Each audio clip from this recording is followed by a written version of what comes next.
Hi students, Professor Alan Noguera, your subject teacher sa Business Venture Management, one of the subjects in MBA or Master in Business Administration.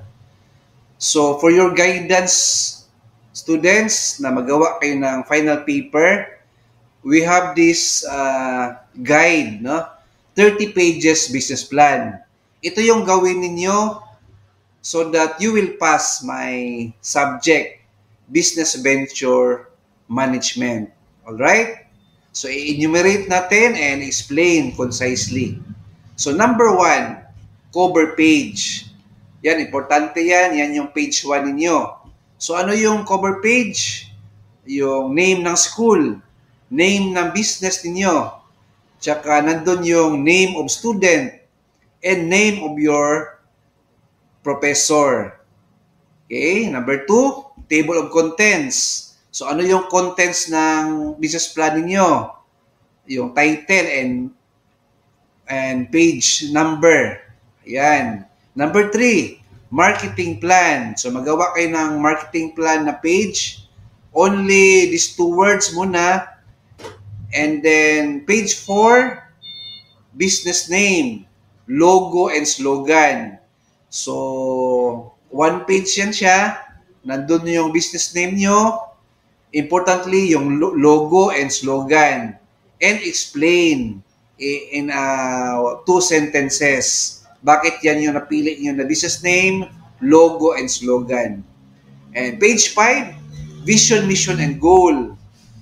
Page 6, business description and your products or services. Page 7, comparative price list of competitors.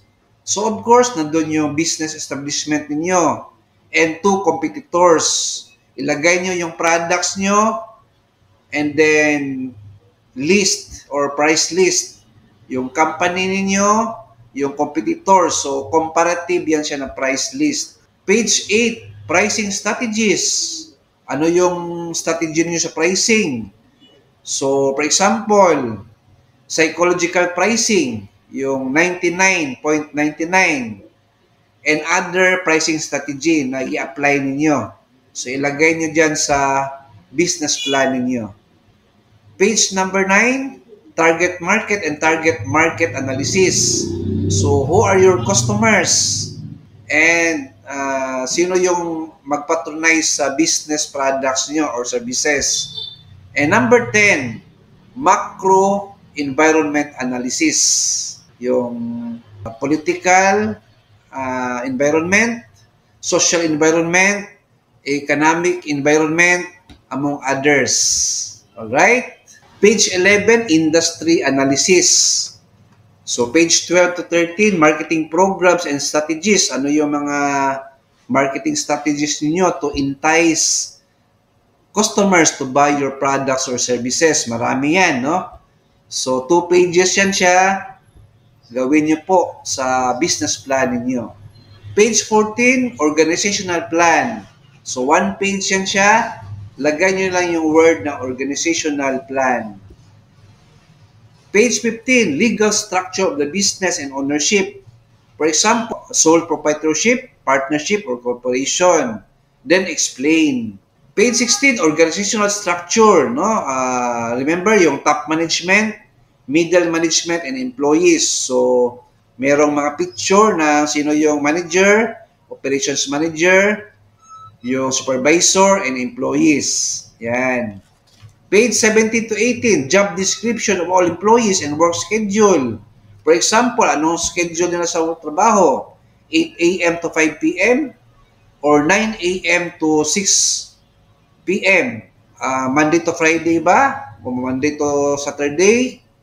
May rest day ba yung mga employees? Ano ang trabaho nila? Ano yung functions nila? Something like that. Page 19 to 20, brief background of key personnel. Page 21, operational plan, 1 page. Ilagay nyo lang, operational plan.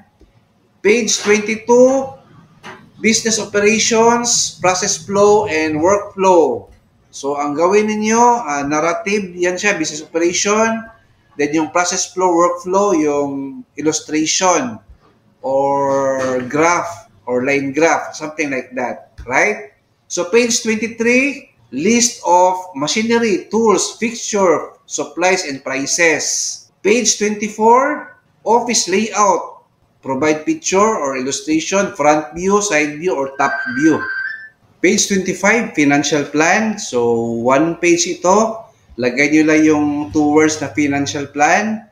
Page 26, startup cost of your business or total projected cost. For example, business permit and licenses, magkano yung nabayaran ninyo, DTI registration, yung initial payment ng salaries and wages ng employees, of course, yung payment sa water bill, light bill, startup cost of your business ang tawag dyan, or total projected cost. So, need nyo na merong figure, ilagay nyo yan, ha? And then page 27, projected cash flow statement. Ano yung cash inflow and cash outflow. Cash inflow, yung ma-receive ninyo na sales or income. Cash outflow, yung expenses or operating expenses. Page 28, projected income statement. So, importante, maglagay kayo ng income statement for the year and then for the second year. So, dalawa yung i-prepare nyo. Page 29, balance sheet, yung assets, liabilities, and capital. And page 30, profitability analysis and break-even analysis. So, 30 pages business plan or final paper nyo yan.